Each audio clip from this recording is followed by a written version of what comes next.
بسم الله الرحمن الرحیم. السلام علیکم دوستانو عزیزانو. خوشحال خان خټک سیریز په تیر شوي کیست کې مونږ تاسو ته ویلي وو چې اورنګزیب د تخت دپاره خپل رور دارا نه سر ووهلو او د خوشحال خان خټک سره هم ناچاکي جوړه شوه.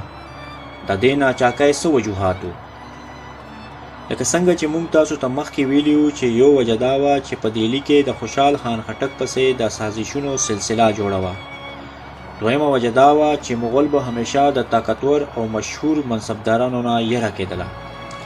دریمه وجه دا وه چې اورنګزیب د خپل پلار شاهجهان ټولو نږدې ملګرو دښمن هم جوړ شو.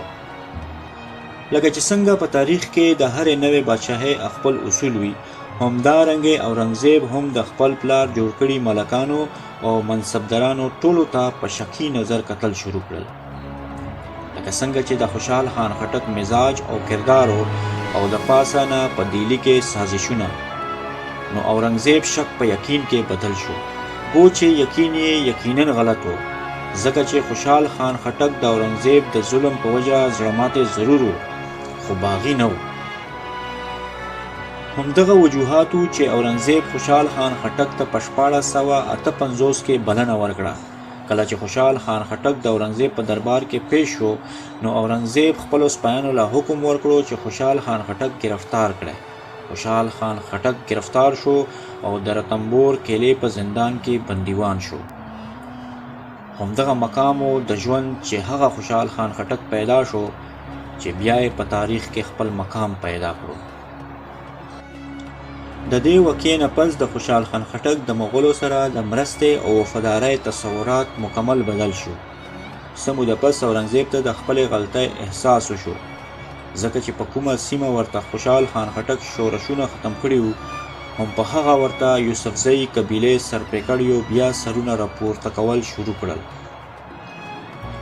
د دې په وجه اورنګزیب عالمګیر مجبور شو او خوشحال خان خټک یې د زندان نه آزاد کړو. په خپلې منصبدارۍ هم بیا بحال کړو. اورنګزیب دا سوچ و چې چونکې خوشحال خان خټک د یوسفزیو دښمن دی او یوسفزیو یې پلار هم وجلی دی، نو خوشحال خان خټک به د هر څه هیر کړي، خو د خپل دښمن خلاف به زما مرسته خامخا کوي. اورنګزیب د پښتنو په دې خامه ښه پوهه و چې پښتنو یو ځل د یو بل سره دښمن کړي، نو بیا خپل مطلب ترې پوره کولی شي. لیکن اوس خوشحال خان خټک بدل شوی و، د ده عزایم بدل شوي و، سوچ یې وسیع شوی و.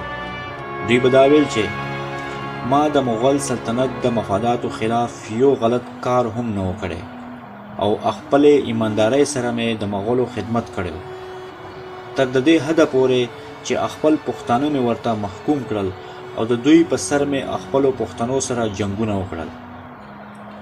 لیکن د دومره وفادارۍ او خدماتو نه پس هم زما وینه مغول نشوه. د دې نه پس به اوس زه د مغولو نه د دې هر څه انتقام اخلم.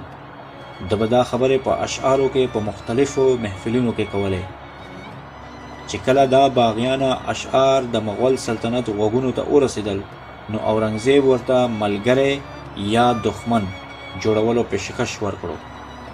خوشحال خان خټک خوشحال بابا دویم پیشکش قبول کړو، یعنی دښمن. په دې دښمنۍ کې خوشحال خان خټک تر کوم حده ورسېدو. ملګرو، دوستانو، عزیزانو، دا تاریخ په د خوشحال خان خټک سیریز په بل اپیسوډ کې پیش کوو. د دې لپاره زموږ چینل سبسکرایب کړئ او بیل آیکان هم پریس کړئ چې زموږ نوې ویډیو په وخت تاسو ته رسیږي. زموږ ویډیو لایک کړئ او کمنټس کې خپلې قیمتي رائے اظهار راکړئ. دوستانو عزیزانو، زموږ سره اوسئ. راځو به د نوي اپیسوډ سره، تر هغې الله په امان.